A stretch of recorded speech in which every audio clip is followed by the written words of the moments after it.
We got some more black walnut here. There's definitely something in this one. Tree got a lot of bow in it when I split it there, but yeah,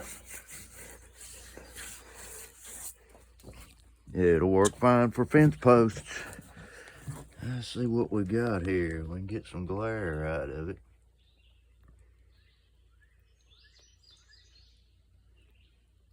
I believe we got a definite deer or a elk or something in this one. Boy, it's some pretty grain. Guys, tell me what you think. Like and comment. Have a great day.